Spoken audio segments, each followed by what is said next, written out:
blue in the sky. Haven't seen much of that today, that's for sure. So glad to see it right now at Daytona, the NASCAR Camping World Truck Series. Final practice presented by Toyota. We were scheduled to be done practicing at 5 o'clock, but because we had the initial practice of the day rained out and the weather is cooperating, NASCAR decided to give the trucks 2 hours of practice. So stay with us. Coming up next, NASCAR race day, followed by the Can-Am duel at Daytona tonight at 7 o'clock. A heart stopper just a moment ago in turn 4, right? Yeah. I mean, I was watching out of the window or a booth there, and I said, wait a minute, there's not enough room for that. See, John Hunter Nemechek, the 8 truck's going to lead this back around. You see the 87, that's Joe Nemechek. The 22 is J.J. Yaley doing a one-off. And I looked over and I saw this as, oh, there's not enough room there. You can see Joe get into the back of Yaley to let him know that, hey, there really wasn't enough room there. It wasn't a hole there, especially in practice. I think that was an accident. They just don't have to repair the cars. Exactly. Or trucks. Or trucks. Good story with John Hunter and his dad Joe running this race. The father-son combination. We made the comment earlier reminding you that that hasn't happened in a few years. 2013, the Blaney's, Dave and Ryan did it at Eldora. Yeah, as I mentioned earlier, Joe was telling me yesterday that the plan is for him to run Atlanta and Martinsville as well. Those are the next 2 races here in the Camping World Truck Series, and then I think we just kind of play it by ear after that. Joe's first truck race since 2015 in Texas.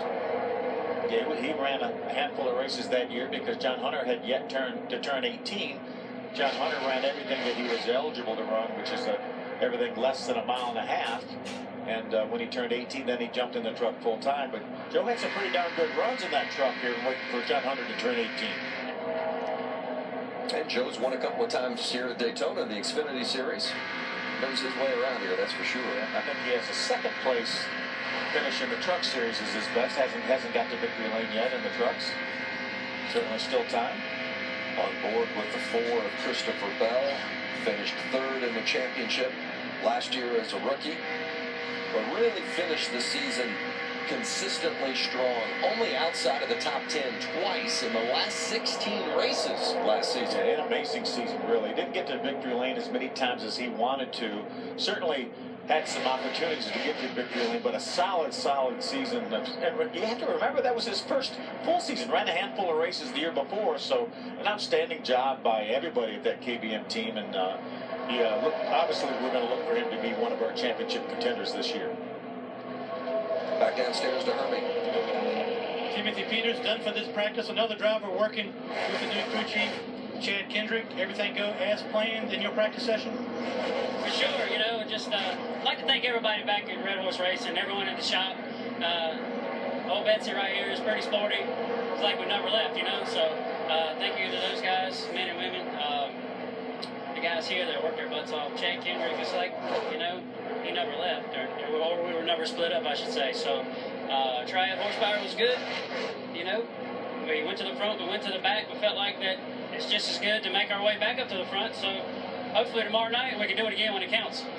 A lot of discussion about the new rules and the format and all those things. Do you put a lot of thought into that before the race, or you just go out and race and count the points when it's over?